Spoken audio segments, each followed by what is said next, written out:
Hello Australia, I'm Mike Raymond and welcome to Sandown Raceway in Victoria. It's the starting point for the 1995 Shell Touring Car Nationals. And with me, it's good to welcome back Alan Moffat. And you've got a bit of a smile on your face because Fords have done very well here so far. Well, I'm happy to see the Holden drivers do as well as they can. If there's a Ford in front, that's all the better. But a great scene here at Sandown yesterday, not so nice today. And I think we're going to be in for a real battle. There's going to be a tire tactics. It's going to be the wet weather problem, who's got the best rain tire, and it's anybody's race. Yesterday in practice, John Bowe was absolutely the man to beat. Look at that time, a 1:12.81. That was 1 second under his track record. We saw 7 under the track record and 4 under their qualifying mark of 94. Dick Johnson, what a Shell front row. And in the second row, Glenn Seaton and Larry Perkins, the Castrol Commodore. Next row, Wayne Gardner. Now, he came up through the field from nowhere late in the day, and Thomas Mazera shares row 3 with him. Today, row 4, Alan Jones and Jimmy Richards sharing the spotlight. Row 5, Neil Crompton doing a great job in the Coke Commodore, and Peter Brock a long way back on the grid. And rounding out row number 6, Tony Longhurst in the new Castrol Falcon and Greg Crick in a Castrol Commodore. I guess you could say that they were hoping for a Johnson 1-2 at the Peter Jackson dash draw this morning. That didn't happen. Can you believe it? Mark Scapes on the sideline, and it was Jimmy Richards who pulled number 1 for the dash. And at the start, Richards was a little slow to start. Thomas Mazera got off the line, blitzed them, and Perkins looking for a way between the two of them as they reached the first corner. So it was Mazera very, very quickly into the turn, with Perkins getting a little bit of the shuffle there from Jimmy Richards. But it wasn't long before the Rainmaster was actually working on Mazera. Mazera went into this turn high, coming onto the straight, and Jim zipped up on the inside, and that was it, carrying the number 2 that Mark Scaife would be carrying today. But Jimmy Richards was able to get away from Thomas Mazera. And that's how they finish, with Larry Perkins back in 3rd place. Well, a lot of people are wondering whether or not the Fords can come back. Let's go and check out with Andy Raymond. Yes, Ford dominated practice yesterday. In fact, they'll start 1, 2, 3 in heat number 1. But yesterday it was 30 degrees and sunny. John Bowe, are the Holdens going to fire up in the wet? Well, Andy, it's anybody's guess in these sort of conditions. I actually question whether it probably should be started. The big puddles all around the circuit. And of course, the cars, regardless of rain tyres or not, they aquaplane everywhere. But I think maybe the Holdens will do it now. You know, I really don't know. I'm certainly not looking forward to it that much, I can tell you. Is it a case of just trying to survive out there? Well, yeah, for sure. Try and keep the car intact and salvage any sort of points out of it you can. But it's going to be very nasty, I can assure you. Well, John, we wish you all the best and safety. You're starting off position number 1. Let's have a look at the full lineup. Thank you, Andy. Here's the lineup. Row number 1, John Bowe, and sharing the front line, Dick Johnson, those 2 Shell FAI Falcons. Out of row number 2, it's Glenn Seaton in the Peter Jackson Falcon and Larry Perkins in the Castrol Commodore. Row 3, Wayne Gardner, the Coca-Cola Commodore, and Thomas Mazera in the Mobile Commodore. And row number 4, Alan Jones, the second of the Peter Jackson machines, and Jimmy Richards in the Winfield Commodore. Row number 5 is Neil Crompton in the second of the Coke cars, and 05 out of position number 10, a long way back for Peter Brock. Out of 11, it's Tony Longhurst, the first run of the Castrol Falcon. And next is Greg Crick in the Castrol Commodore. Row 7 inside, position 13, Alan Grice in the Pinnacle Commodore. And out of 14, John Trimble in the Daily Planet car. Row number 8, car number 3, Steve Reed. And 24, first up, baptism for Paul Romano. Row number 9, David Attair in the L-Care Air Conditioning Commodore. And 38 is Mark Poole. And row number 10, Chris Smurden and Claude Georgie from Western Australia. Just a section of the huge grandstand, and they are packed in here at Sandown today like sardines, as I'm sure Alan Moffat and Mark Osler would agree. A good sign for touring car racing in year 95. This is a far bigger crowd than we saw here last year. It's going to be a great year, mate. It is unbelievable. You walk around the grandstand, it's very, very hard to move anywhere. There's walls and walls of people here packed in, and they've really been hungry for this V8 action. They probably want to get in undercover because the weather, as you can see, has turned decidedly bad here at Sandown, and the forecast is for it to rain in Melbourne for the next couple of days. John Bowe on pole with Dick Johnson. The second line there, Glenn Seaton and Larry Perkins, and behind them, of course, it is Wayne Gardner and 015 Thomas Mazera. Some new faces, new cars. Is Alan Jones in the 35 car, Jimmy Richards there, the winner of the Peter Jackson Dash, Neil Crompton in the 7 car, Brocky back in 10, and we're about set to go now. fans cheering in the grandstand. Who's going to separate the forwards? It will be Larry Perkins. The old Bathurst wet weather trick down the outside in the Castrol machine. The crowd erupts as the Falcon is split by a couple of Commodores, with Thomas Mazera trying to get into the action and the Rainmaster Jim Richards in there as well. Bow doesn't want to give this one up, and he gets sideways. He's gone. Thomas has done the launch, ex-Lakeside, heading downhill, but he doesn't catch the guardrail. Back down through the gears. He's out there having fun trying to work out which direction the track went in. You better be careful, he'll stall it. Trying to get your power, a bit of traction on that greasy grass. Anyway, this is where the action is. Larry Perkins, an absolutely lightning start off the grid. Leads the first of the Shell Falcons through the spray, and look at the amount of rain there. Is that Brocky on the way through? Yeah, Peter Brock making a good start from 10th position too. As they come up for the first time, Bow has a good look down the inside. Wipers working hard, spray pouring off the tyres, and Larry will lead them down toward Dandenong Road for the first time. And look at the amount of water on the track, Alan. Unreal, mate. It is really coming down. There's no one out there with the intermediates or groove slicks today. This is full rain tyres. And the thing about Bathurst, the difference being that with the hills at Bathurst and at least somewhere where the water can run off, this is basically flat here, and it's just sitting here all day long. A lot of puddles there. Larry understeered into that corner. His left front was locked up, hit a puddle, but fending off Bow here at the moment. John had a incident this morning in practice, landed up in the sand. Just wait for the reaction of the crowd as Larry Perkins comes across the line. Oh, they love a battle here between a Ford and a Commodore. They're all to their feet as Perkins across the strike leads the first lap. Bow in second. Wayne Gardner, a good run there up into third, followed by Jimmy Richards. Then it's Peter Brock, who's probably the best starter of the lot out of position number 10. Well, Commodore would not seem to be too bad a package here if the Peter Jackson dash and indeed the warm-up is anything to go by. Larry Perkins, fourth fastest this morning in the wet. Thomas Mazera, Jim Richards, both fastest, and Johnny Bow was only third fastest this morning. So it looks like the Commodores may have turned the tables in the wet. And you look at the amount of wing that Larry Perkins running on the back of this car. He's got it right up steep. Look at the angle there. He's pushing all he can get, all the air he can push down to get some grip onto the rear of that car. John Bow just taking, I think, discretion the better part of valor. There's Claude Georgie from Western Australia, who bought one of the Glen Seaton cars. He's had a little spin down there. That's not too hard. And Thomas Mazera has rejoined the field and runs in 20th position at the tail, as we watch this fascinating scrap between Larry Perkins and John Bow. Good shot there of the new aero packs on both cars. The front air dam on the Commodore almost looks a bit like an Aston Martin to me. Mark, she's got a very distinctive opening there for radiator cooling. John Bow still just shadowing Larry, not taking any chances. There's too many puddles on the track, and not the place to be getting too cozy with a car in front of you. The Petunia's showing up there as we went past the start finishing line, full tilt down to the left-hander, and just look at the water being squeegeed out from the tyres, the front running two cars. Have a look at the speed of the windscreen wiper on the Shell car, and it is really cranking that screen clean. Almost twice as fast as Larry's.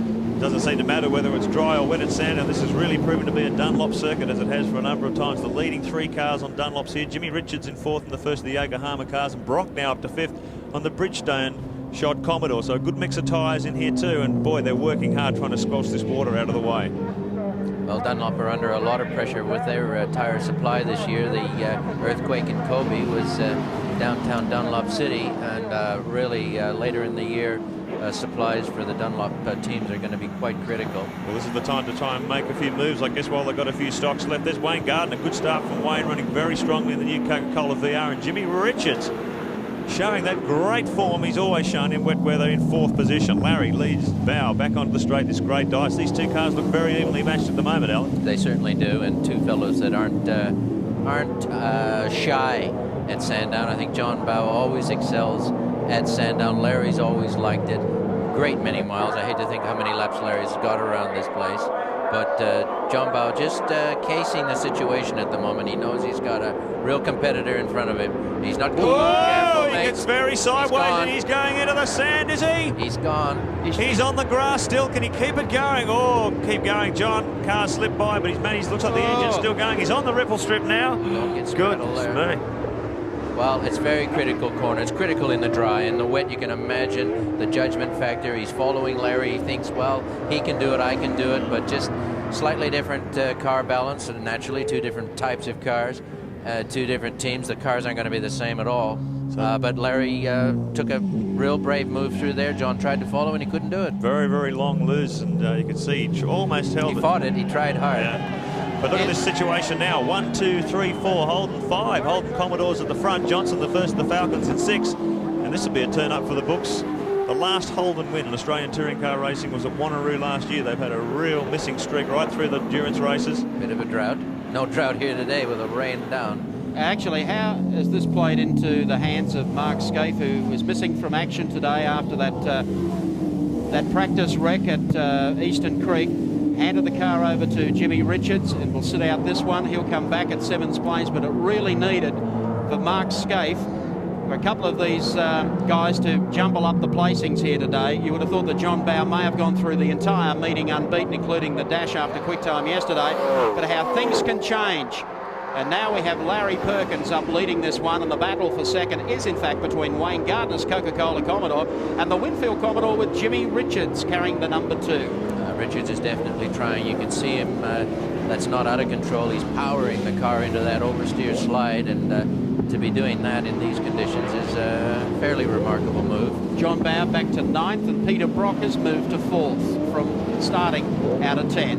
And there's Brocky there with Dick Johnson behind him. They're not out of it, Mike. The slightest misdemeanor by any of these fellas in front, and they'll freight train themselves straight into the caboose. So the gap the last time across the start-finish line between Perkins and Gardner in second place, just over 4 seconds. So let's see if he can maintain that gap into these conditions.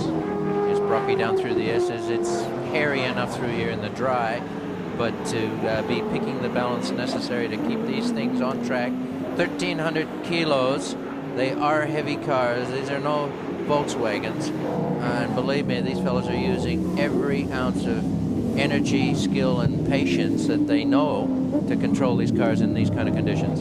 Peter's been really struggling all weekend. A very unruly sort of chassis, the 05 Commodore. This is, in fact, the car he crashed at Bathurst, now been reskinned as a VR, but he was saying yesterday that the setup required chassis-wise is so different between this and the older car of Thomas's, mainly because this car is so much stiffer, and he's really having quite a trouble dialing the car in the way he likes it. There's Dickie Johnson, car 17, as he comes across the start-finish line in 5th position, so it's 4 Commodores and a Falcon, and right behind Johnson's Glenn Seaton.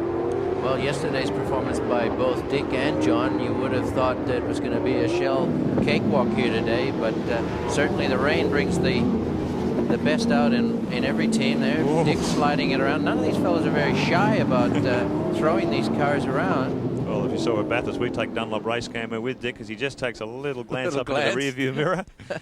See if Seaton's lurking in the spray there, but there's not a lot of vision out of the front of these cars. I think he'd have time to be worrying about anybody behind him, but good clear vision there on the Shell Falcon. Here's Larry down, left-hander. Top part of the course, and Larry Perkins now with John Bowe going off. Gets a bit of a breather. Would you call it a breather, Larry? Larry? I think he might just be concentrating a bit here. Well, maybe a problem with communication there with the wet weather. We'll try and get back to Larry a bit later on. You there, Larry Perkins? Forget it. Hang on. Shh. Across the line again, Larry Perkins starting to stretch that lead just a little over Wayne Gardner and Jimmy Richards. Brock up to 4th. Johnson is 5th. Seaton is 6th, followed by Crompton in 7th. Jones is 8th. Bowe is 9th. Tony Longhurst is 10th. That's the top 10 as they work heat number 1 of the opening round of the Shell Australian Touring Car Championship at Sandown. You could be excused for believing you're watching a race in the UK this afternoon. This is summer in Australia. So we might be in the Netherlands with one of the dikes broken. It is certainly tough going here. Look at this, Johnny Bowe coming charging back through the field. He's just taken Crompton. He was 8th, and that moves him up to 7th position. So John on a recovery drive after losing it at turn 1 in the spray. And he'll be kicking himself. He's been so pumped this weekend. He really can see this as his championship year. He's got a dynamite package. And once again, his season has started off badly as it did last year at Sandown. There's Neil Crompton going through in the number 7 car. Whoa. That is not the place. Steve Reed, the Trevor Ashby Dulux Auto Colour Commodore. He's had it.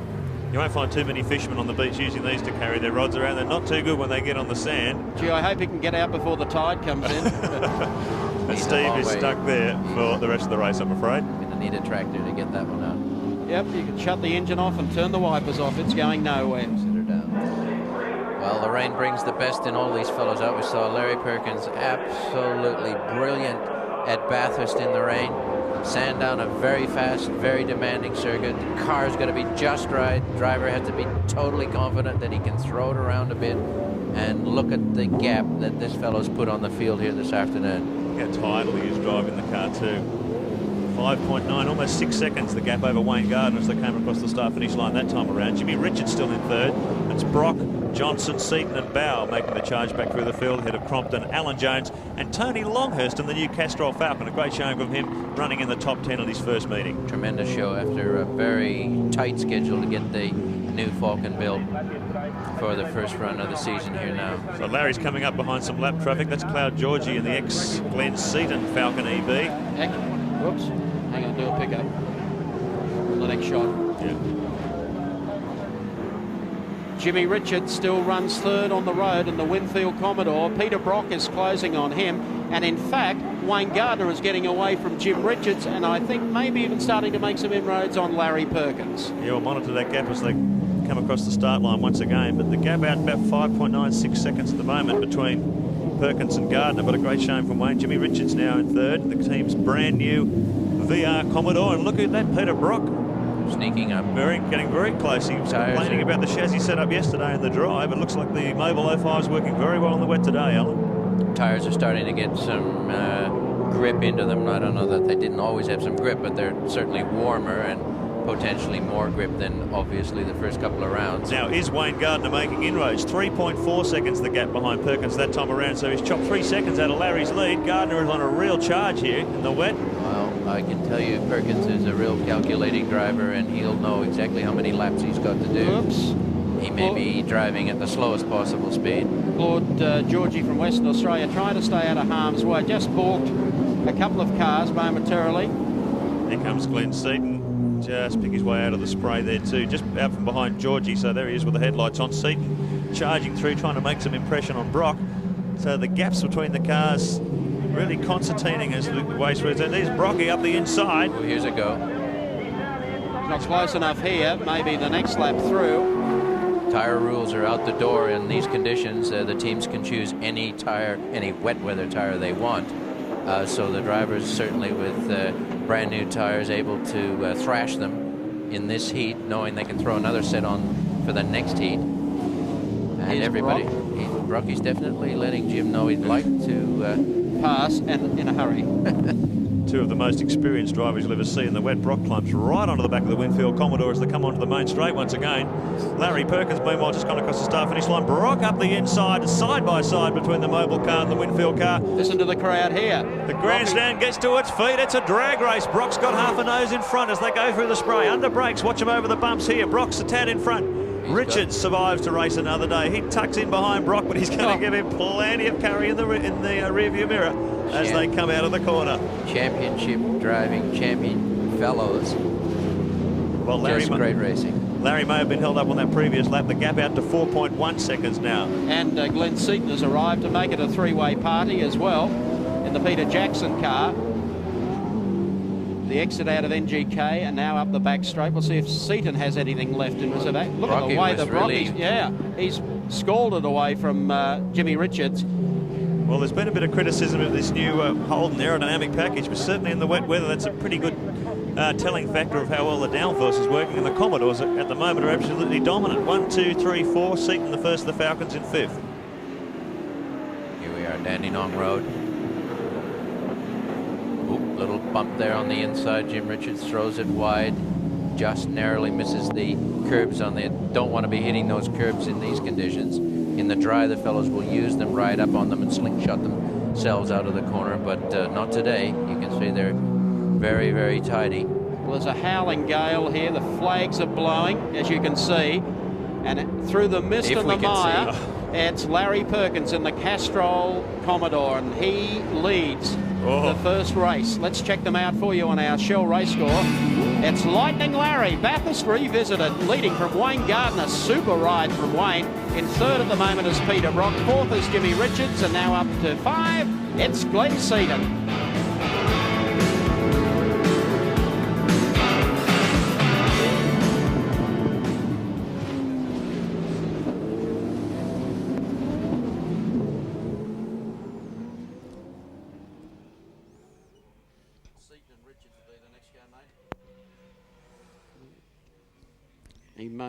Here we go. The back straight at Sandown, and it's Glenn Seaton all over the tail of Jim Richards. He's been sitting there for the last couple of laps. Can't do anything about it though. Richards is really the rain master in these conditions. And that aero pack seems to be working very comfortably on the Winfield Commodore.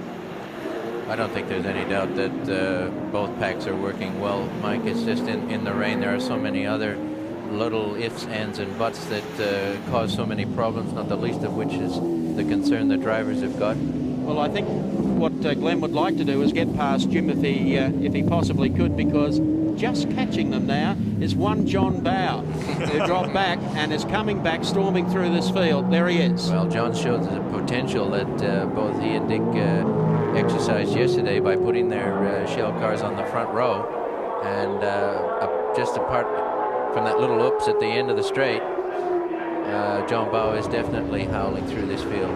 No shortage of mumbo from the Winfield Chevy there too, as they pick their way up toward turn 1. And look at the rain on the camera lens there. Nothing we can do about that, I'm afraid. There's gusty wind. There's Alan Grice. Has parked it. He's obviously stalled in a nasty spot. Yeah, he's fortunately not too fast. The fellows can see him, and they have to go. Oh, there's another one. Maybe he didn't see him. Young Romano's taken off for the scrub too. Plenty of puddles and mud out there, but he's managed to gather it up, kept it going. Well done for Paul Romano. Yeah, that's Bab's boy having his first run. An absolute standout performer in karting, and he's doing the entire Touring Car Championship season, making Bap a pretty proud old dad. And look at John Bow just emerging from the spray here. He's gathering up Glenn Seaton in leaps and bounds in the new EF Ford. Well, as you mentioned earlier in the start of the race, Mark, the tire war does come to its pinnacle. A good rain tire is worth its weight in gold, and some of these fellows I know keep their favorite sets tucked away on the top shelf. Brocky deciding to do a little plowing. Yep. Recovered nicely. He knows all the shortcuts. Well done. That happened just before the pits, and John Bow continues after Glenn Seaton. And Seaton's car was really aquaplaning coming off in front of the pits the last time, and he eased out of the throttle, and Richards got away from him. Yep. Be pretty scary stuff up there. It's really raining hard, Mike, and the puddles on the main straight are getting quite savage. In fact, I'm sure that must have happened to Peter. He hit a puddle and just the whole car went out of control. Lucky not to hit anything. He's obviously being a little bit more circumspect here. Yes.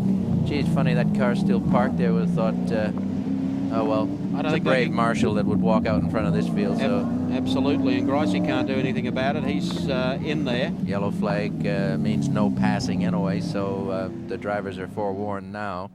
But here's Larry coming through the S's again. Dandenong Road, left-hander, looks good. They always look good in front. So after that little spin of Brocky's, he still managed enough of a lead over Richards to gather it up and get back in third position. So Brock remains in third behind Perkins and Gardner. Larry really controlling this race from the front. You can tell the amount of water, Mark. See the spray coming off the front tires, never mind the back tires. Those wet weather Dunlops are really soaking it up. Thomas Mazira in trouble too. He's headed pit lane. Mobile mechanics crawl over the car, but that doesn't look like it's going to be doing too much activity for the rest of Heat 1. Hate to see that, a fellow lose a DNF in the first round of the championship. Oh, look, there's another one. Just recovered. This is a really dangerous situation here with the marshals trying to push the car off, the lack of visibility, the car's slipping and sliding everywhere. Quite treacherous conditions for the tin tops here at the opening round of the Shell Australian Touring Car Championship. Here he is, out in front again. Larry Perkins, he said at the beginning of the season he wanted to make a bigger mark in the 95 championship, and if this is what he had in mind, he's certainly achieving his own personal goals. Well, he certainly seems to be controlling the gap between himself and Gardner quite comfortably. It's just hovering around the 4.5 to 6 second bracket as they pick their way through slower cars, and he's just doing that right now as he sneaks past John Trimboli's Falcon EB. wiggle there when he came up on the other car. You notice the loss of air. He had to get by quickly. The HRT team were looking for a good run today, but here's the man to spoil the party. Larry Perkins, the Castrol Commodore VR, driving superbly in the wet, as he always does. Well, Castrol took Larry's team out of the doldrums and gave him the financial support he needed to be able to show what he could do, and he doesn't just make cars, he can drive them. He sure can. Well, as he exits the pits, as I said, the fortunes of the HRT team at half distance not looking pretty good. Let's go to Andy in the pits with Thomas Mazzera. Yeah, thanks very much, Mike. As you can see behind me, the 015 HRT car is being put back into the pit enclosure, back into the garage. Thomas Mazzera, you came together with John Bow early on to cause some steering problems. Yeah, like in the first corner I came together with John a little, and I came worst off, and since then I had a steering wheel on the side, but then it was getting worse and the car started to snail even in a straight line, and I decided just to pull it in, but the conditions so bad out there, it's absolutely silly to race in this. You'll be back for heat number 2? Yeah, we'll be back, but let's hope the weather gets a bit better. Got some news for you, Thomas. It won't. No, it's not going to change today, Mike. This is a Melbourne day. I really think, I mean, I can understand how bad the conditions are, but I think even more frightening would have been the Tooheys 1000 at Bathurst, wouldn't it?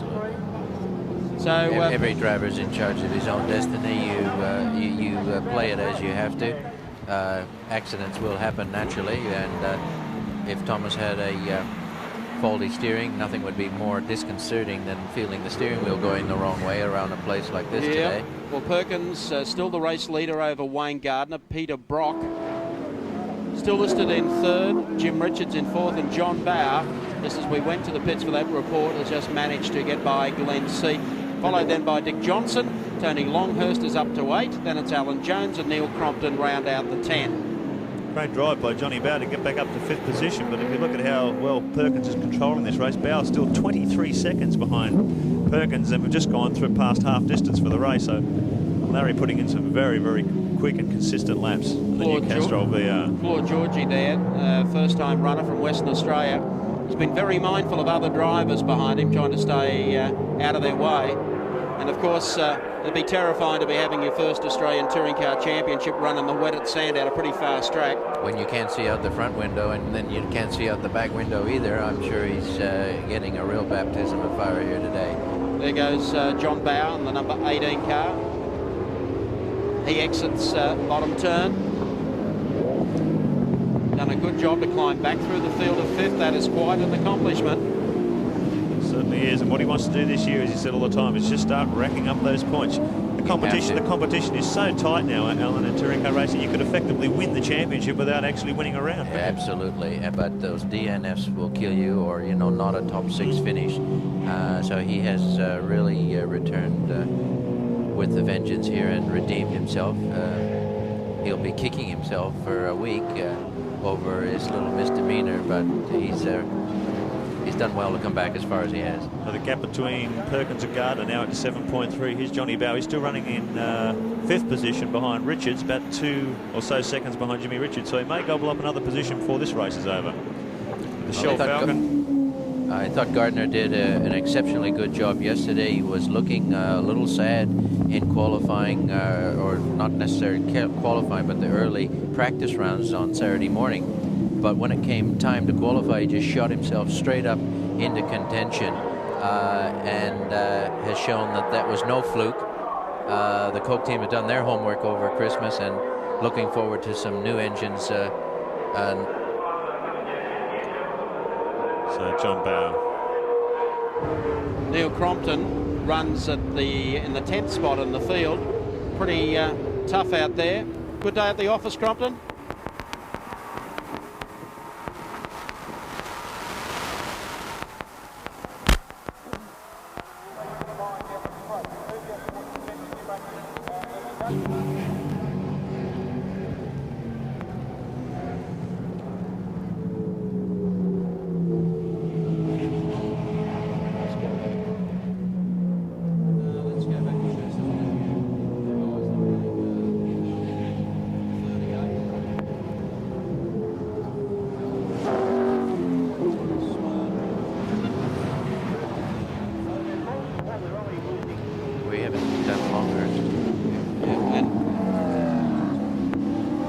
There's Neil Crompton, car number 7, just in front. Car number 38, Mark Poole, also running the Touring Car Championship. It's good to see some fresh young faces, privateers running the series this year. Mark, of course, well known because of his Formula Brabham racing.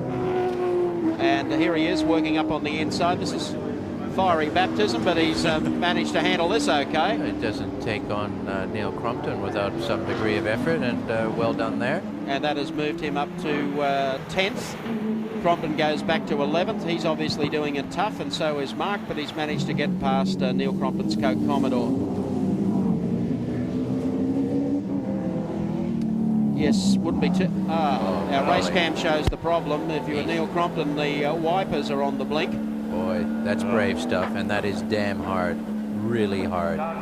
He's very lucky even to be... He's showing guts and determination, just trying to breathe through, and it's okay in the slower corners. Look how much that steering wheel is trying to rub the screen. Can't reach it. Can you hear us, Neil? I don't think we'll start talking. I think he's got enough on his mind at the moment. But he continues on running in 11th. But by the look of it too, the demister on the front windscreen's not doing working enough. either. Not doing enough, mate. No, not only washing the water away, but the thing's completely fogged up. It's terribly hard to do this. This is just amazing stuff. Very, very tough job. Looks pretty like... Yeah, he's got to be careful because what he can't see are the big puddles, which can cause the aquaplaning.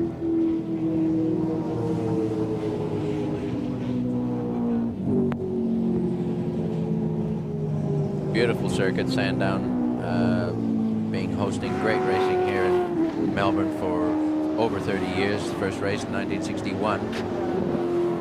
You were still in short pants, Mark, but I have to admit that I remember being here. And I wasn't in short pants.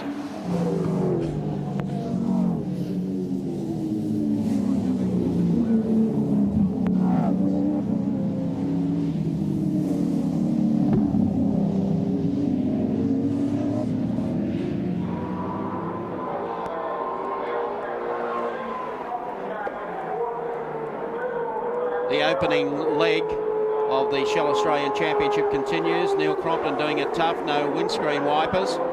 Very tough. And Smurton coming at him now in car number 39. The Anderson consulting machine working to the outside. He'd be unaware of Neil Crompton's problem, but he obligingly moves up one more spot to 11th, and Neil now moves back to 12th as John Bowe continues his charge over Glenn Seaton. Wouldn't be seeing too much in his mirrors. Well, the concentration level required, Mike, to keep your own car on the planet, you're not really too worried about anybody behind you. That's Dick Johnson, car number 17, making a run at Seaton. Seaton running 6th on the road at the moment. Johnson just behind him in 17, and John Bowe is in 5th at the moment. Bowe's next victim, if he can gain enough ground, will be Jimmy Richards. So that has been quite a remarkable drive. There's the vision. We're on the wrong side of the car, but there's the John Trimble Daily Planet car 47 getting the blow-by from Dick Johnson. And young Romano has gone off at the end of the straight by the look of it, and has buried the car up to its hocks in sand. The rest of the field goes by. So you've got two in down there. Well, this is one place where into the straight braking is difficult enough in the dry. Dunlop race cam, and Johnson has indeed pushed his way past Peter Jackson Ford there, so Dick moves up another position. See the car as he brought the power on, the tail wobbled out on him. And look at the lights on there. That's Tony Longhurst in the brand new Castrol Falcon. Oh, look at the way it twitches under power there. He's really wrestling it in these conditions. But a great effort there. The car was built in 12 weeks, Alan. Tremendous. I tell you what, if you think about it, Longhurst started well down the field here, and he's coming with a withering run. He's now moved up on the tail of Glenn Seaton. First run ever for Tony. He's aboard a Ford, the Castrol machine. Watch him duck here on the inside. I'm here, Glenn. Well, Glenn's in plenty of trouble. He's just letting cars file through on the inside all over the place. So I don't know whether he's struggling for grip or whether he's got some sort of mechanical problem. I'll tell you what, anyone that's running a Ford, particularly Glenn Seaton's team, that will be the thing just to give you a buzz. Tony Longhurst in a brand new Falcon going past you. On his first outing, yes. Yep. They have done a fantastic job. They were still actually finishing the car when they rolled it off the transporter here at Sandown, just screwing little bits and pieces onto it before they went out for practice. It is absolutely brand new, and to see Tony doing so well and running so strongly, he's up to 7th position now. So come across the start-finish line, a stunning effort from Tony. I tell you, the way he's going, Dick Johnson is just ahead of him, and Longhurst has been closing. The headlights are blaring. Could possibly get into the top 6 here without too much trouble. Look at the way it's grappling for grip under power. It really is wrestling this car. He's got it by the scruff of the neck. But he's certainly renowned as one of our most aggressive touring car drivers, and he's showing it here. Really pumped Tony is about V8 racing for 1995 and beyond. And this is a stunning looking package, his new Castrol Falcon. Look at the way it squirms under power. It really is quite twitchy as he comes onto the back straight here and picks his way through the puddles. Sounds good too, Alan. It does sound good. Well, I've never heard a Ford that doesn't sound too good. Oh, yeah. Da-da. Put him in the cupboard. So Longhurst closes on Dick Johnson, looking for 6th spot in the opening leg of the Shell Touring Car Nationals today. They have 7 laps remaining, so there's plenty of time to do it. He can do it. He's driving hard. Yokohama, a career-long sponsor, helping him put this package together along with Castrol. There's Larry leading this one, the Castrol Commodore. Tell you what, these two Castrol boys have really spoiled the Shell party today, let me tell you. Sure have. He's got the gap out to 9.8, almost 10 seconds over Wayne Gardner. There's Greg Crick driving another Castrol machine, and there's Wayne Gardner, who has done a great job. Certainly has. As they come down to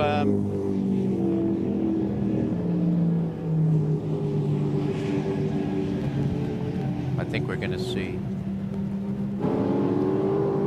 pick up Dick Johnson. Tony Longhurst serious about passing, but Tony was all over the place before. The car looked like it aquaplaned very seriously on the front straight. Some fresh hubba-dubba rubber for the Glenn Seaton team as we pick up on Tony trying to work to the outside here as they come up the back straight, and I don't think Dick would be very pleased in the wet to have this new Falcon also monstering him. So it's a sign of the competitive times in touring car racing. Tony says, all right, you go to the outside, I'll have a shot down here on the inside. Boy, that is... This car looks very, very twitchy in the rain. Tony obviously hasn't had a lot of time to have a play around with the suspension. It would have been a real pin the tail on the donkey stuff with the wet. Oh. Well, he's got a good set of rubber. He's very confident. He reminds me he's driving it like he used to drive the BMWs. He really is throwing it around aggressively. That's the way he's approaching the setup for the car, Alan. He's not in the slightest bit perturbed by the fact it's 1,300 kilos and it's a big, heavy thing. He wants to set it up so it responds as vigorously as the M3. That's what he wants to pursue. Watch him on the straight this time. He aquaplaned last time. Johnson's got a spurt on too. Yes, his rear view mirror is working. It's showing flashing lights. Well, Tony just caught him in an enormous leap over a couple of laps, but Johnson has responded quite magnificently here. He was just about to fall into the clutches of him, but he's really got the pedal down now. This is the battle for 6th and 7th. Johnson in 6th with Perkins, Gardner, Brock, Richards and Bauer ahead of him. Watch the water here. It's all over the road here. The puddles are really getting quite deep there. A little squirt, they're giving it on the approach to NGK and then up the back straight. No one taking that curb.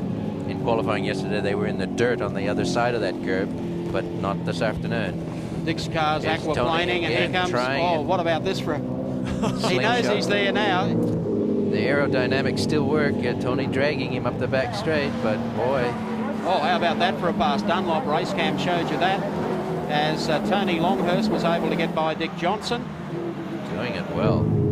Looks like Alan Jones in the pits. Deciding he wants new tyres again. That's interesting. They're having to rub the condensation off the inside of the screen. They fitted demisters to these cars to try and cure that problem, but obviously the rain is just so heavy and there's so much mist inside the car from all the heat there. Heat in the engine that soaks up under the dash and just drives. There isn't a foolproof method yet. Everybody tries this, and you won't see a team that doesn't. I used to carry a rag between my legs on a rainy day. You can see Alan Jones pointing at the screen and yelling at his crew, I just can't see. You've got to clear it up. It's just that hard. very scary for the driver. It's not fun at all. So Tony Longhurst sneaks past Dick Johnson, a very impressive showing here, moves up to 6th position, top 6 at the first meeting. Who would have thought that for a brand new Castrol Falcon? And Tony was actually thinking he'd be a bit down on grunt. Engines being built by Mark McLaughlin, the former open wheeler specialist, and the guy who's shown a dab hand at building engines as well. This is actually Mark II, the second engine they ran on the dyno. Showed a little bit more power than the first one they tried, and certainly up the back straight there, the car's looking very, very quick in a straight line. So Tony, I think, would be very, very happy with this for a debut appearance. Well, Longhurst moves to the top end of the straight.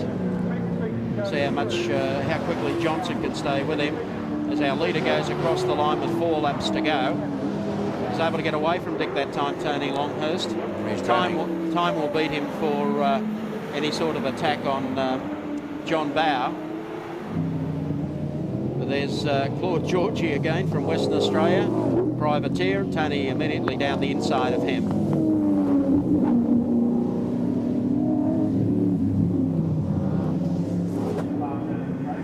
This thing will probably win the award for one of the prettiest race cars on the track too. The Castrol paint job seems to have transformed from the Commodore to the Falcon very comfortably.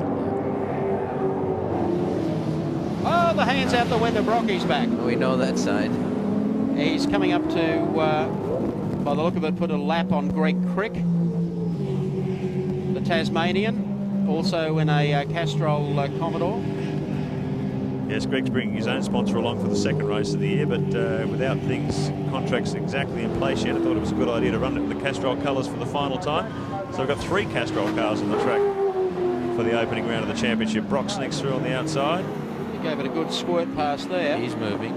He knows he's sitting in 4th spot there. He'd like to move her up. In 3rd spot, I think. 3rd now, okay. Jimmy Richards still hasn't been able to make an impression on him, so he's still in 3rd, 17 seconds behind Wayne Gardner in 2nd, who is a further 12 seconds behind Larry Perkins. So the rain really does have the tendency to open up the fields, which traditionally in this category run bumper to bumper. Well, horsepower is not so much a critical factor. You can be down a few, and your handling can make up a lot. Your tires will make up an enormous amount, of course, and your driver will make up a lot. Here's Perkins. Be careful, Larry. Up, putting a lap on Glenn Seaton in car number 30. That doesn't happen very often in an Australian Touring Car Championship to see Glenn Seaton lapped. A bit of a disastrous start for the Peter Jackson team at Sandown today, but everything's coming up roses for Castrol team, whether it be Larry Perkins or Tony Longhurst with his Ford team under the same banner. And the order, still Larry Perkins in front. A good start to the championship for Larry. Keeping in mind he picked up points out of the dash after finishing back there this morning in 3rd. And Wayne Gardner in car number 4, the Coca-Cola car. We're going to see a lot more from this Coke team this year. I think they really did a superb job in their inaugural year last year. And they're fired up, both Wayne and Crompton. Yeah. Keep in mind too that they still haven't got their new Rob Benson prepared Chevy engines. They'll come on stream for Simmons Plains. And the main complaint they've had for most of the first year was they felt they were lacking in horsepower due to lack of development time and other problems. So by the time you come to Simmons Plains, you'll see the full 95 spec Coca-Cola cars, and they'll be very, very strong, I'm sure, throughout the championship. A bit more lightning under the bonnet. Never do with too much horsepower, Alan. No, you can't. It's nice to be able to take your foot off the gas. And Peter Brock coming through the spray. He's going to put a lap on Crompton as well. Well, I think Crompton's... Oh, come on. Is that Pete's I want to get past way? Yeah, but he doesn't realise that Crompton has got a windscreen wiper that's not working, so he's doing round 1 via the Braille system today. I think he should get the George Cross for this, for bravery. Hasn't put a dent on the car, so he's done pretty good. And Brocky has either got a deodorant problem, but he keeps the hand out the window. Now he goes to the inside of Crompton as they come up the back straight, and Crompton's driving behind, and Brocky's having problem even passing him. Now, is that courage or what? Neil knows he's there now. Yeah. So that's a lap on Crompton from Peter Brock. Neil still sits in 11th spot. So he's done pretty good considering he was anything but happy with this car yesterday. Brock continues, but Perkins is the man of the moment. For the first time today, the cloud cover just starts to lift a little, and we expect the last lap board for Larry Perkins as he goes across the line now. Gardner in second, Brock is third, Richards fourth, Bow is fifth, followed by Longhurst, Johnson, Mark Poole, a great opening drive from him. Then it's Chris Smurden and Glenn Seaton. So two of those privateers have done some good work here today. David Attard coming through there. And Brock.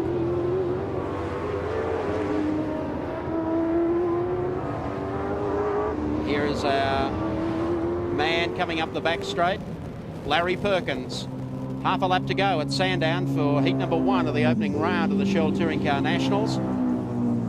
He's given them a hiding here today in the opening round, and also a fabulous drive from Wayne Gardner.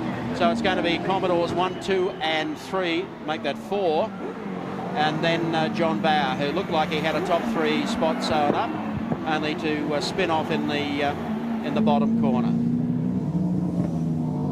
This has put a cat amongst the pigeons, let me tell you. Yes, Alan Jones with a bit of a wreck on his hands.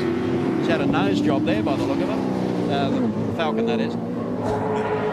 Past the pits for the final time. Give us a little bit of sideways material from Larry Perkins. Little demo. Will he be happy? Watch the crowd as he comes across the line. The Commodore has won, but not the factory. It's the privateer. Larry Perkins in the wet. Few equals to that. Second place will go to Wayne Gardner in the Coca-Cola Commodore. And a distant third back there will be Peter Brock in the HRT mobile machine. Then Richards, Bow, Longhurst, Johnson, Poole, Smurden and Seaton.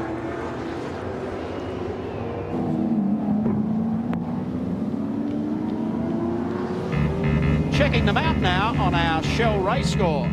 Larrikin Larry in the Castrol Commodore tastes victory in heat number 1. Wayne Gardner, fine second spot in the Coca-Cola Commodore. Peter Brock finished third. Jimmy Richards always there for fourth. And a great comeback drive from John Bower, who rounds out the 5. If you like it wet and you like it wild, we got it for you today here at Sandown International Raceway. Race 2, round 1 of the Shell Touring Car Nationals. Larry Perkins on pole in the Castrol Commodore and Wayne Gardner alongside in the Coke Commodore. Row 2, Peter Brock, the mobile Commodore, but he will start now from the back of the field because he hasn't made the starting grid. Jimmy Richards in the second line in the Winfield Commodore. Row number 3, John Bower in the Shell FAI Falcon, and alongside him, the big mover today, Tony Longhurst, the Castrol Falcon. Row 4, Dickie Johnson in 17.38. Great effort that, Mark Poole in the Holt Commodore VP. In row 5, car 39, Chris Smurden in the Anderson Consulting Holt. 30, Glenn Seaton had some troubles in heat 1. He'll stay out of there. Row 6, car 7, Neil Crompton, and beside him, Greg Crick in the Castrol VP. Out of row 7, car 35, Alan Jones, also had some trouble in the first heat. 47, John Trimboli. Out of row 8, David Attard and Claude Georgie in car 34. Row number 9 is Paul Romano and Thomas Mazera. Row 10, Alan Grice and Steve Reed. And Peter Brock, who didn't make the starting lineup, is parked there in the pits. He will rejoin at the tail of the field. Everyone else came out, did a lap, formed up. Brocky hasn't done that, and the field is now set. We're only about 15 seconds away. There's Wayne Gardner, Larry Perkins and the Castrol Commodore alongside. And we expect a blinder here from John Bower, but the start is going to be critical for all of them. 10 seconds away on a wet Sunday afternoon at Sandown. Set to go. Racing. Perkins wins it by a country mile, and Jimmy Richards goes down the outside, but that's no passing routine to make it into the first corner because Gardner switches right across the racetrack to cover the bets and goes in, but he's probably gone in a bit on the deep side. Crompton in amongst them. Dick Johnson is there, and Larry Perkins fishtailing as he comes out of there. And we've had one of the PJ cars go off. It's Glenn Seaton, the number 30 car. He is having a terrible day, almost as woeful as last year. So Seaton goes out after coming together with another car, but Perkins picks up the pace as Jimmy Richards tries to get alongside Wayne Gardner and will get the run up the back straight. So already Jimmy Richards is on the move. Big start from Jim Richards, launched off the second line, pushed his way through to the pack, and here they are side by side as they come across the top for the first time. He pushes through on Gardner, So Richards up to second position. Larry leads him down to Dandenong Road for the first time, but Gardner's not going to give without a fight. He ducks onto the back of the Winfield Commodore as they come through. Then it's Bow, and then looks like Greg Crick. A great start from him in the second Castrol Holden. Very aggressive driving there by Richards. A fabulous start, and he just got the ground covered that he needed. Couldn't quite exercise the advantage to the first corner, but here he is now pressing Larry. Tough break for Glenn. Yeah, certainly is, but that race is over in the first corner. That's an identical situation to what happened last year when he went off. They come in for the completion of the first lap, and a very businesslike Jimmy Richards, the Winfield Commodore, sits on the tail of Larry Perkins. Holden's 1 and 2 as they go across the line. Gardner is third.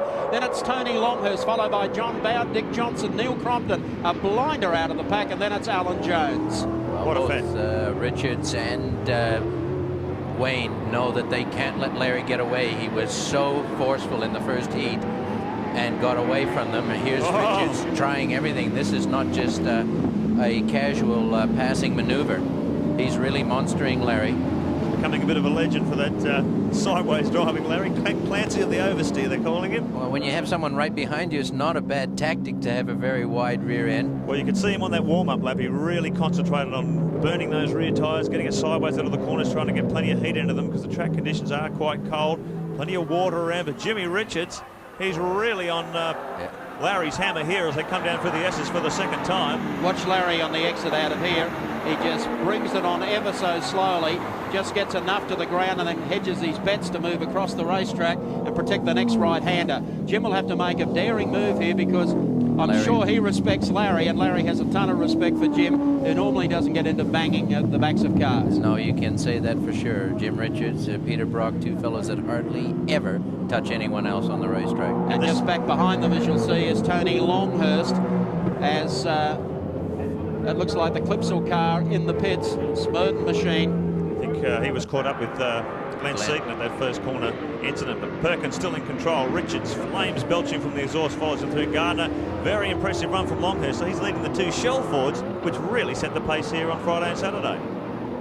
It appears to have stopped raining, or at least easing. I think the fellows have got better visibility now. There's still a lot of water on the track, but that's immaterial. They've chosen their rain tires, and they'll have to wear them now for the rest of this heat. But Larry very much under pressure here from Jim Richards. They come up the back straight. Perkins opens the taps on the Castrol V8. The VR starts to actually get away a little from Jimmy Richards. Wait for the shot as they go beneath here. It gives you an idea of the speed at the top of the hill. And Brock is up to 11th, keeping in mind he started back in 20th spot.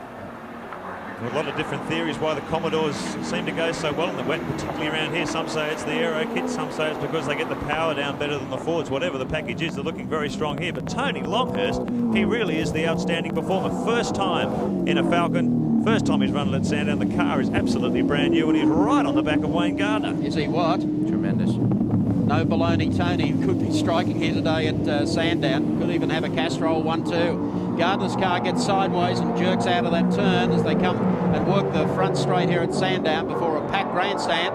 Longhurst pulled to the inside, but Gardner's car has got a fair turn of speed. The Coke machine still running in second, and Larry starting to just open up a small gap over Jimmy Richards. Tell you what, last time around too, Tony Longhurst was the fastest man on the circuit, the first to dip into the 1 minute 24 second barrier, so he's getting plenty of speed out of this Castrol Falcon. Yeah, that's 1:24 seconds versus a pole time of 1:12.8 in the dry. So about 12 seconds difference is about normal. 10 to 12 seconds is the differential when it's raining. Here comes Wayne Gardner, has more than a look up the outside, gets a little bit friendly there with Richards. He's got plenty of poke. No shortage of grunt from the Coke Chevy in a straight line. Just wait till these guys get their new engines for Simmons planes. They'll be like absolute rockets, I'd imagine. The interesting thing is just watch Longhurst starting to come into the equation. Richards started like a house on fire, but has gone back. He's dropping back through the pack so early in the race. As Gardner makes the first move, passes Richards, and it won't be long before Tony Longhurst is down the inside of Gentleman Jim. Jim does seem to have faded a bit. He may have a car problem, but whatever it is, he's being gobbled up here fairly... very, very neatly too, Alan. Yeah, right, very smooth move on the inside by Longhurst there. Covers his tracks as they switch back onto the main straight once again. So it's two Dunlop shod cars and two Yokohama shod cars in the first four, and the two Dunlop shod Shell cars. And the track conditions are changing. It's not quite as wet as the first heat, and if the rain holds off for a few more laps yet, we may see a dry line emerging. I'll tell you what, Tony's on the greatest full set of wets because he's already over there trying to get more wet weather running out of the tyres. He's keeping them cool. So now the two shell cars, John Bowe and Dick Johnson, move up behind Jimmy Richards. Jimmy must be in trouble here. He's slipping back through the pack. His time slipping down too. Last time around a 1:27.4. So the car getting very taily, as you can see there. Perhaps lacking a bit of traction. Might have lost a cylinder. It could be engine that's just sort of putting the damper on his straight line speed. Yeah. He's still reasonably fast through the corners, but here we've got John Bowe saying, if you don't mind, mate, here I come. How close do you want to be? Tries to get the slingshot off the back of the Winfield Chevy. He's done it too. Moves all up on the outside, covers his tracks as they come down to this very fast part of the circuit. John Bowe trying to make up for that accident he had on the first corner of the first heat. You'll never want to watch the replay of that because that sport what could have been a blue ribbon day for the Shell FAI team. However, still plenty of racing to go in the second heat with Perkins out in front. Second spot being held by Wayne Gardner, and the man on the move that we're watching is, of course, Tony Longhurst. Now, Dick Johnson, we've been watching, carries our Dunlop race camp. Jim's gone into the pits. Enough of this, he said. Whatever it is, he feels he might be able to get it fixed in a hurry. He's coming in fast enough.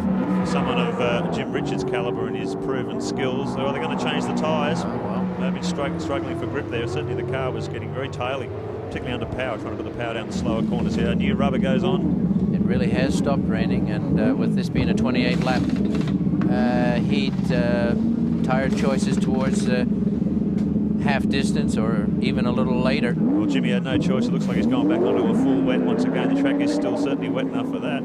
Gets back into the race. That'll drop him right down the order. And there's Wayne Gardner, the Co-Commodore, having a great day.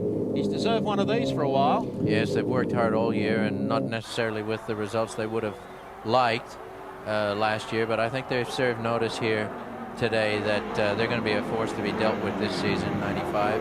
I think the really telling thing in that interview he had with Andy just before the race, he said in the first heat, I'm just trying to stay out of trouble. Like, just keep the car straight, keep it clean and undamaged, and just keep racking up those points. That's the way you win the championship. Got to finish to win, man. You've got to finish. Tony Longhurst. Just see the next time around, but the visual gap seems to be closing. He is absolutely storming through the field in this Falcon. He's going to give David Scanlon from Castrol a great day here. If his first appearance, he can get up and run second to Larry Perkins in the second heat. There's the gap as Longhurst again works all that spray to the inside of the circuit. Perkins goes through, Wayne Gardner, then it's Tony Longhurst. John Bowe's next, followed by Dick Johnson. That's the running order. The Ford starting to get a little bit closer to the tail of the Commodore. Yeah, nothing in this, and if anyone has to stop for a tire change again, they're going to be out of this race instantly. As so often seems to happen when the track's really, really wet, the Commodores have a bit of an advantage, but as the track dries, the Fords just seem to gather a lot of momentum and come back through the field. Yep. And John Bowe here, you can see, recovering through the wet conditions, and it still hasn't been raining since the start of the race, so the track may be drying out toward the end of it. That'll make a fascinating situation for tyres, Alan. Well, it makes it pretty fascinating behind the wheel as well. The drivers have to get more and more with it, find that little bit of dry spot, dry track, dry line, if you like, and you can see it there now. John Bowe just following in the tracks of some of the wide grooves in these rain tires really do soak up the water. Once it stops raining, they're really acting like squeegees in their true fashion. Back behind Dick Johnson, as we see him go through to the right-hander, now back to the left, is Neil Crompton, who started well back in this field, made a blinder of a start, so he's up there in sixth spot at the moment. You can see where he's going at least this time. For the first time today, you can actually see where he's going. The wiper motor shut down on the Commodore in the first lap of the first heat, and he just said in a chat with us between heats, he's never been so scared in a race car in his life. He really couldn't see where he was going and tried to soldier on to at least garner 1 point, but he finished up 11th, so he didn't get a point. Just missed it, but he did the right thing. He tried hard and he kept the team up there, and it could have been a point. That's the main thing. Quarter race distance now completed. Larry Perkins continues to lead. Wayne Gardner in second, Longhurst is third. Here is the scrap back in the pack as we follow Neil Crompton in the second of the co-cars and Thomas Mazera. The battle is for sixth place. Greg Crick is one spot behind them. Then it's Brock in 05 and Alan Grice now up into the top 10 in the Pinnacle Motorsports Commodore. Well, the gap between Perkins and Gardner a bit closer this time. 7 laps into the race. It's only 1.4 seconds between first and second at this stage. So Gardner really has found a nice setup in the Coke number 4. And the brakes for Dandenong Road. Crompton, you can see a fair bit of understeer on there as he tries to get the power down on the Coke number 7. Seems Here's our strange. race leader. And there is the gap. Gardner. See as they come across the start-finish line this time, it may be under 1 second. He's making inroads on Perkins, there's no doubt about it. He might be, but I have a feeling that Longhurst might be under a little bit of pressure here from John Bower. There's not a great deal between the Longhurst-Bower battle. We'll watch them at the end of the straight. Longhurst comes blazing down here. I think you're right. Well, Perkins maintaining the gap. Still 1.4 seconds between Gardner and race leader Perkins, so we'll keep an eye on that. But here's Tony coming under increasing fire from John Bower on a real charge. A couple of fellows that have had the odd scrap Yeah. in Shell Championship racing.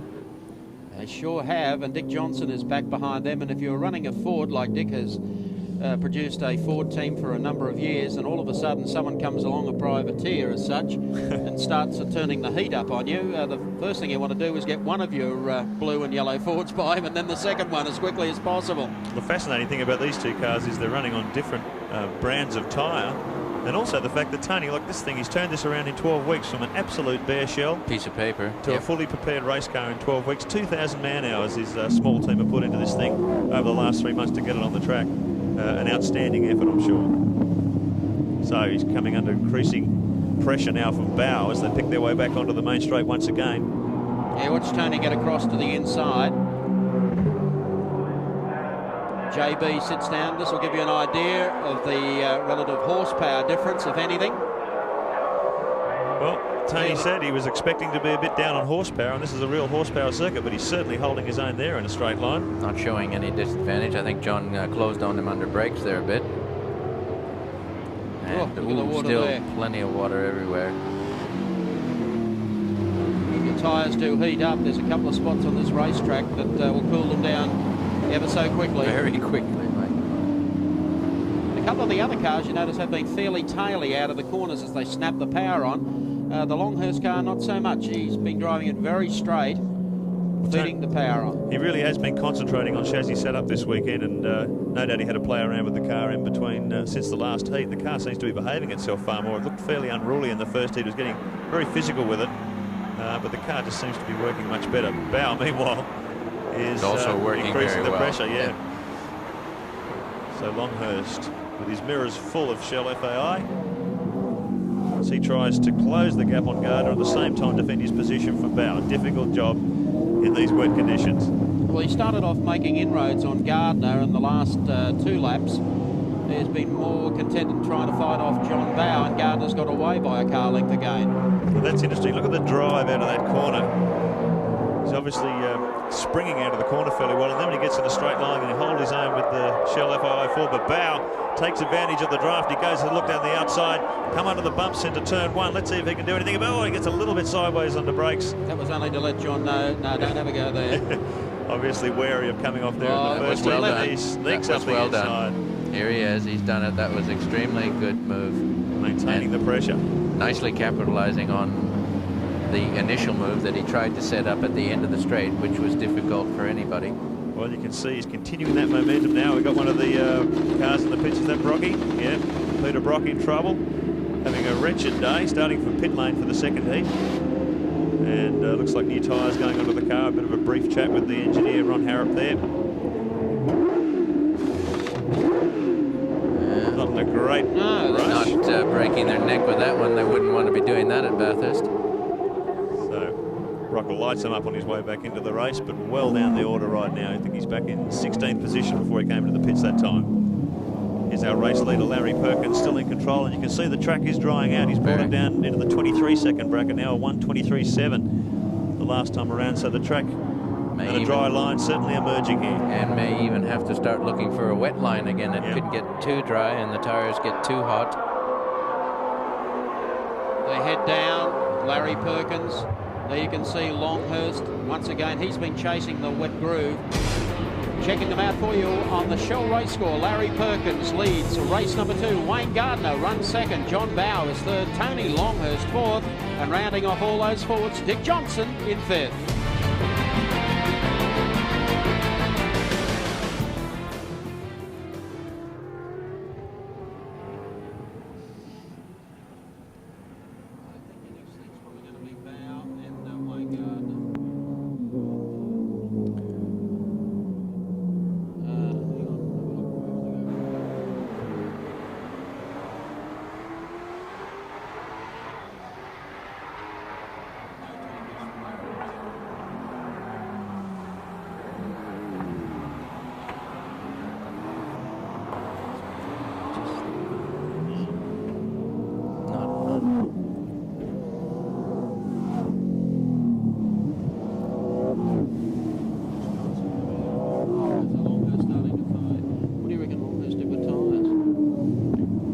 Just the full Yokohama wet like Richo.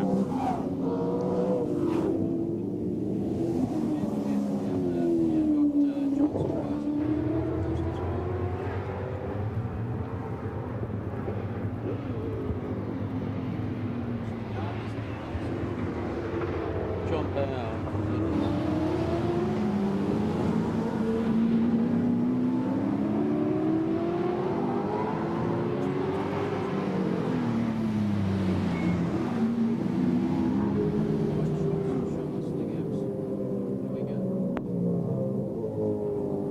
Back here at Sandown, Larry Perkins continues to lead race 2 of the opening round of the Shell Australian Touring Car Championship. Carnarvon Leather starts to get away just a little bit from Wayne Gardner as they go up the back straight beneath the bridge. You'll see the gap shortly as Perkins settles, heading down to Dandenong Road end. There's second, Wayne Gardner.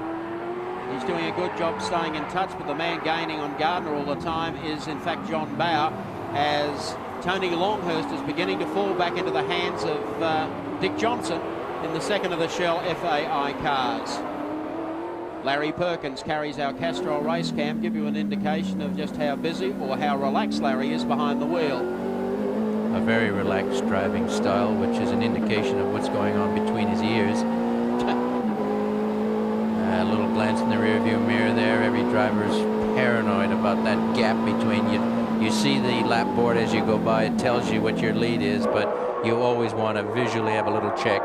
Okay, we've been following Tony Longhurst and Dick Johnson. Longhurst running fourth on the road as Johnson closes it up on the inside and passes. So Johnson now moves up. Nice braking. And the Fords start to head towards the tail of a couple of Commodores in this second race today in rather atrocious conditions at Sandown. It was a good braking maneuver by Dick Johnson. He just picked his mark. He had full confidence in the car, pulled it up nicely on the inside, and it left Tony Longhurst with no choice but to let him through. He looks relaxed, doesn't he? He's working. He's relaxed, but he's working. It's amazing how these fellows can drive with one hand. You know, he's going up the back straight there at 200k plus. One hand on the steering wheel. Wouldn't want anybody to get the idea this was easy, but these professionals make it look that way. Speed changing, not too much of a gap going through that gearbox. Here Dick just on and off the gas, being ever so careful not to get it too wide. As soon as he feels comfortable, squeezes it. Half distance, the race comes alive for second place. Wayne Gardner and John Bow has now reached the tail of the Coca-Cola Commodore, and Larry Perkins is probably catchable. He's not that far in front of Gardner. He's been able to put that lap car between himself and Gardner at the moment, try and stretch out up the back straight. Well, I think it's fair to say John Bow is lit up here. He's definitely got Wayne Gardner in tow. This is just or the other way around. This is just the situation that Larry would have wanted. He's opened the gap to 2.9 seconds over Wayne, but now Wayne's got his mirrors full of Bow, so that's really going to slow him down a bit and let Larry build on that useful gap that he's got at the moment. Bow comes really fast under brakes as they come over the top. How brave is that? Ooh. Takes him under brakes. Shiver Still a wet track. Shiver City. Unbelievable stuff from Bowie. That'd get the hair on your back bristling. That would have taken real commitment on the limit of adhesion to do that on the inside, I should say, of Gardner as they came over the top of the hill. Brave stuff, but Bow really is on a charge. Oh, Claude Georgie. Whoop. Wayne just helped him. Minor bounce, didn't hurt it. He might actually even get out of there if he the gets windscreen wipers work. Restarted. Ex-Peter Jackson Falcon proving a bit of a handful for the rookie in these very slippery conditions. Well, this is a tough baptism for all of these fellows with their new cars or their first outing. Not an easy thing to drive, would it be? No. 1,300 kilograms for 500 horsepower. And, John Trimble goes through in the number 47, the red and black Commodore. So lap times seem to have stabilised. Larry's still cutting 1 minute 23.7, 23.8. So track conditions have sort of flattened out at the moment. Let's have a look at this on the Tui's Blue replay. Claude Georgie. Might have been a tap there, I think. A little bit of battle damage on the back bumper there. I think he got a little helping hand from the Coke car, but that's life in the fast lane. John Bower disappears up the back straight. He's going after Larry Perkins, so there is some hope for the Ford fans here today, and let me tell you, there are many thousands of them here at Sandown. John Bow is flying through the S's there. That's it's hard work in the dry, but in slippery conditions, he's really got that Falcon wound up, and every lap is really starting to count for him here. Well, the gap's 3.4 seconds between Perkins and Bow. They're both doing identical lap times at 1 minute 23.7. Both each car did across the start-finish line that time around. The track becoming drier and drier. Looks like the rain's staying away at the moment. Larry will see the flash of yellow in his rearview mirror. He'll know he's got a serious competitor. Look at John just duck over into the puddles off the racing line to keep the temperatures of these wet weather tyres down. You can see the track's drying out. More grip, but it's also wearing the tyres out very rapidly. Dick Johnson in fourth. Tony Longhurst fifth, and they're going after Wayne Gardner to look at a podium finish. Still wet down this part of the track as Thomas Mazzera comes into the pits. Was running seventh. Definitely not having a good day today, but this is life. What's the problem, Andy? Yeah, no major problem. They're just taking off the full wets. They've still got a wet compound just with 3 grooves in it for drainage. They're back out, and I think you'll find Thomas will only drop 2 positions. They're honing up on their pit skills. That's good to see, but I don't think they really needed to be in the pits today. Well, it may not be a bad strategy because we're only 16 laps into this 28-lap heat too, and if the track continues drying out that fast, these other guys may be forced in, and they may find themselves in the box seat. Look at that brake lock up there all the way down. Dix wouldn't want to do that too many times. It's indication that the track conditions are not consistent. It's very, very hard on the driver. He tries to do his best and duplicate every lap as it goes by, one after the other, but the track conditions changing so quickly, it's hard to keep on top of it. Shell Falcons confirming their dry track form. They're both going a lot quicker. Now the track's getting drier and drier. Bow is the first guy to drop into the 1 minute 22 second barrier. He's 6/10 or so quicker than Larry that time around, so he's taking big chunks out of the leader, and his teammate Johnson in fourth, closing in on Gardner, so getting very close. Here's Longhurst, the man who was running in 5th position, slipping back through the field. He's going for more of an intermediate tyre by the look of it. Yes. So track conditions really dry. How's it look down there, Andy? Yeah, you're exactly right, Mark. He is going for the intermediates, and you can see a lot of the teams all looking and seeing what everyone else is putting on. This is where tactics and strategy come in. Of course, we just saw Mazzera in, and he put on the wet compound. Now Longhurst is putting on an intermediate. It is a guessing game down here at the moment. A bit of trouble on the back here. Looks like they might have got a thread or a nut, not wanting to go on. Well, you're watching it all in the pits. There he went there. Here we have Larry out in front. Yeah, 2.4 seconds the gap to Bow in second place last time around. Let's see if JB's been able to close that at all. He's certainly cutting quicker laps than Larry at the moment. Last time around, 6 or 7 tenths faster. Look at that. Larry's got the advantage of knowing that he'll be on the same style of tire as John, and therefore whatever he's doing to his is likely to be happening to John. But I would suggest that if any one of these 2 cars goes in, the other has to follow immediately. Yeah, 10 laps to go. Fascinating contest. Gardner back in the background trying to fend off Dick Johnson. They're both chasing the wet line to the left side of the circuit. Then they come back to the outside here to set themselves for the corner at the end of the front straight. The gap between Perkins and Bow that time around under 2.3 seconds, but Larry matching Bow. Both did slip back into the 1 minute 23 second bracket that time, maybe hitting some lap traffic. The track's certainly getting quicker, as you can see by the pit stops, guys. Starting to really think about coming in now and putting some drier weather tyres on. As we go in with Dick Johnson in 17. And at the moment, Gardner doing a pretty impressive job of holding Dick off at the moment. Virtually no rooster tail coming up. And in fact, you can see the browny gum dirt starting to form on Dick's windscreen. Still some water naturally, but not the big rooster tails that we've seen earlier this morning. Yeah, there's a bit there to cool the tyres down and down the front straight as well. They come beneath the Dunlop bridge, a little twitchy that time, the Shell Falcon. Bit of wheel spin there, you can hear. So still not ideal conditions by any stretch of the imagination, but compared to what these fellas have had to put up with, this almost seems like a sunny day. Here, watch Johnson. They come onto the straight, they both tend to hang across to the left side of the racetrack. That's where all the water is to cool down those tyres. That's one spot where it is wet, and there's one other spot down here after they've taken the left-hander. I'll tell you what, at the front of these two, Bow is closing the gap to Perkins. Has gone under 2 seconds now. It's just cut a lap 0.4 of a second faster than Larry, so Bow appears to be the fastest man on the track at the moment. Here they are. Got a lap car, David Attard in the Alcare air conditioning car. He's got Bow right behind him. As they come up the back straight, gives Bow the signal. Bit of John slipstreaming. shoots through on the inside as he tries to make an impression on Larry. We go back with Dick Johnson, the Dunlop race cam, as he tucks under the wing of the Coke Commodore as they're coming up toward the rise. Plenty of mumbo from the Ford small block V8 as he shoots down the inside of Gardner. Very tidy move from Dick. The crowd and the grandstand are going crazy. Johnson moves up to third position, so it's Perkins, Bow and Johnson in the top three. All right. It's a good move from Dick Johnson there. He calculated that well. Top 6 runners all on Dunlops. Yeah, telling picture, isn't it? So if one's in, they're all in. Whoa! Dick, Just as we said that. Oh, well done, Wayne. He saved it.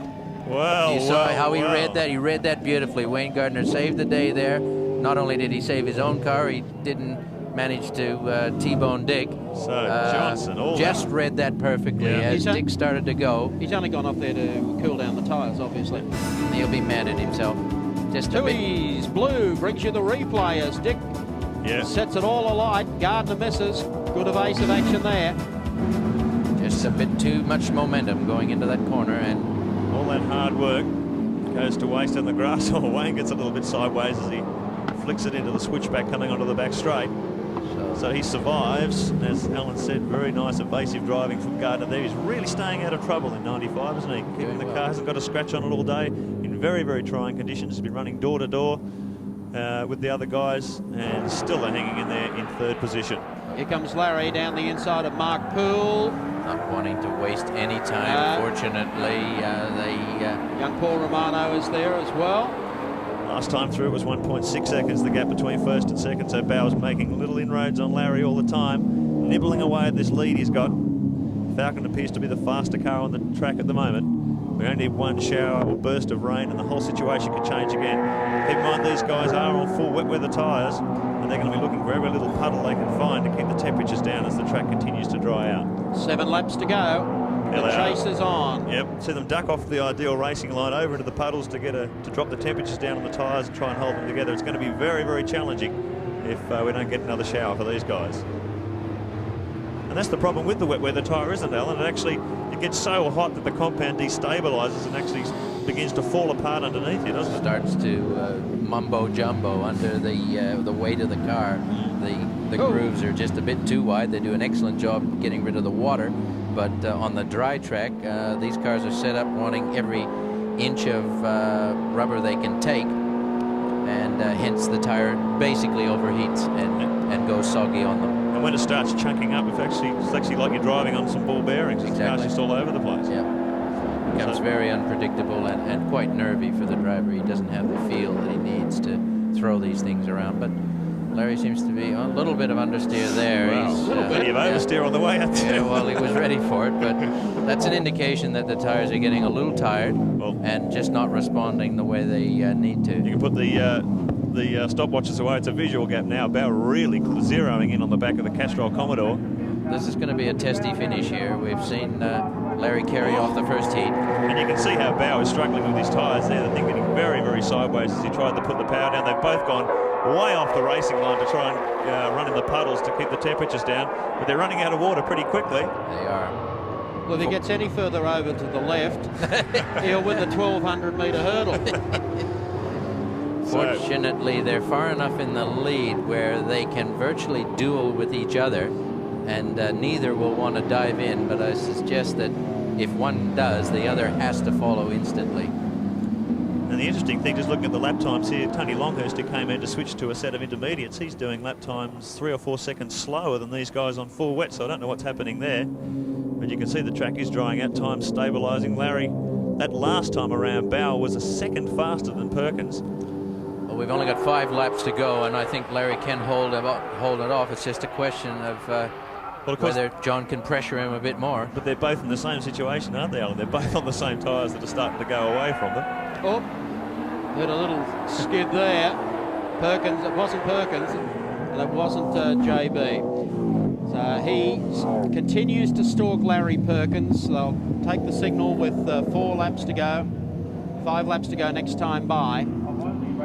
So Bow, look at him trying to get the power on. As keep the car straight, you can see it moving sideways there as he's trying to put the power on in very, very difficult conditions for these guys. Larry moves off the racing line, tries to pick up a few more puddles, but they're running out of water on that side of the track.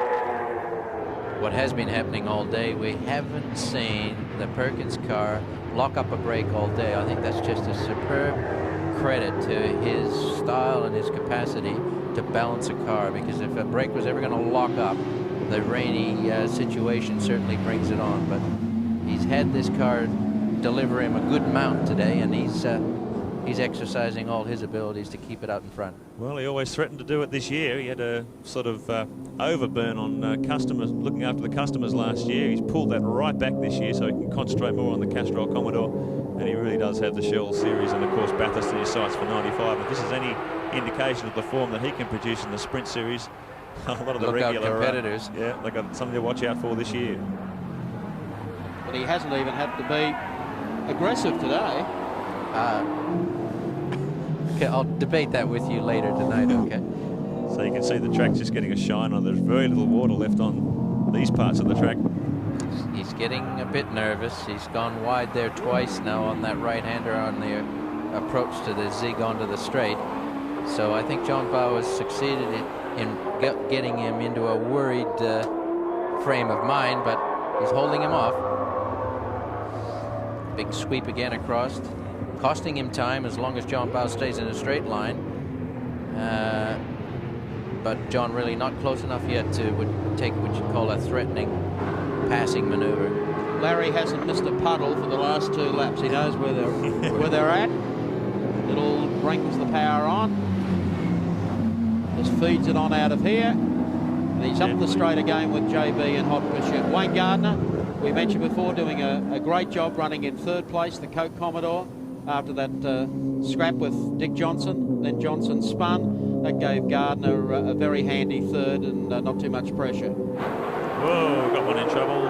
Trimboli in the Daily Planet Falcon. Down at the bottom of the S's. Here Come come on, the boys, leaders. push it. Just push it straight ahead. That's all you have to do. Yellow flags waving. Larry and John, a good look at that. This will give. Oh, what's John. Bow doing? Oh, he's gone over the inside. Boy, that looked dramatic. That got the. You never forgive yourself. He went over the inside and then had a puncture a lap later. Oh no! Looked like he was heading for a T-bone with the car there. But he was going right over the ripple strip. I suppose it's a shorter distance, another chance to make up a couple of metres on Perkins. Not only that, and the grass was a little wetter than where Larry was. Here's another look. He decides at this stage. Have a go up here. Boy, that was an instant decision, John Bow. He knew exactly what he wanted to do. He had a millionth of a second to decide it, and he did it. Didn't put a scratch on the car, and look here, still on Larry Perkins. Oh, Larry's trying to steam up the inside of Mark Paul. That slowed him down a heap of time. Let's see if Bow can capitalise on that. Splashes through the puddle at the bottom of the hill. Bow's been able to make up a fraction of time there. Yeah, Mark Poole did a good job again. Stayed out of trouble.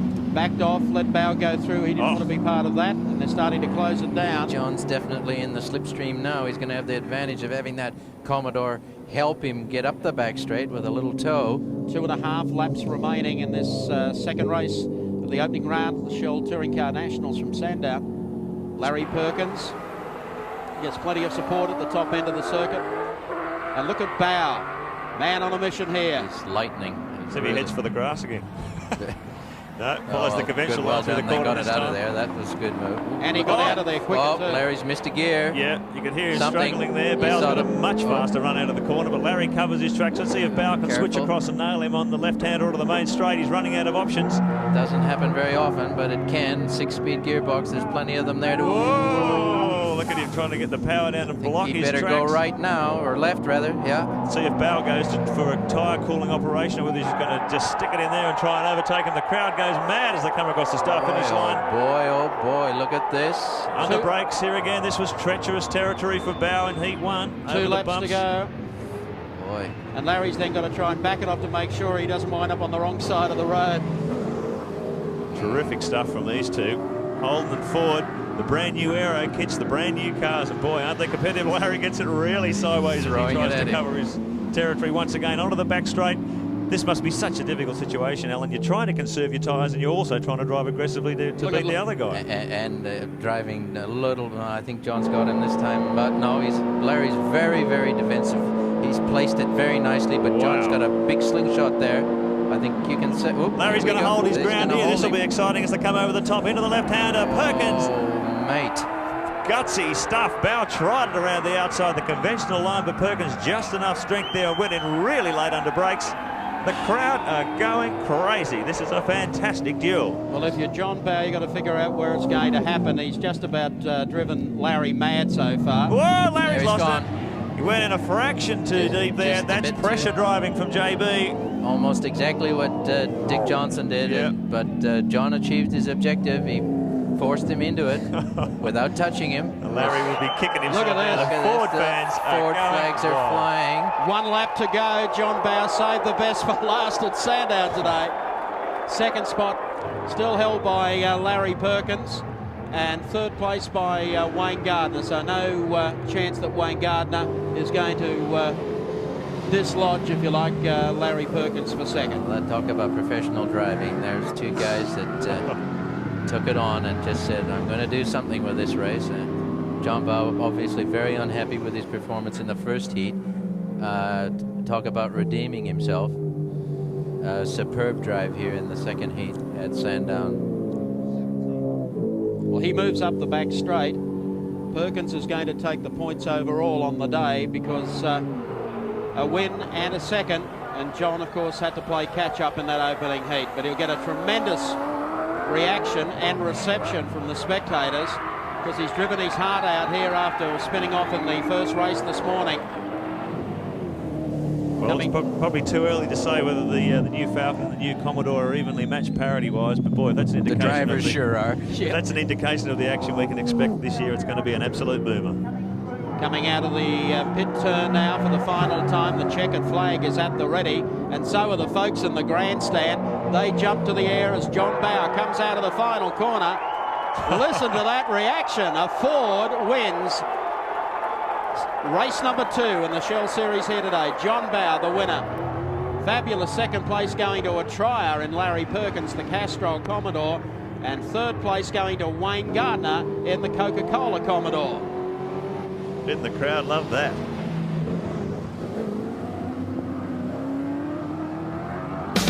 Let's check them out for you on the Shell race score. Checkered flag for John Bow. He wins race number 2.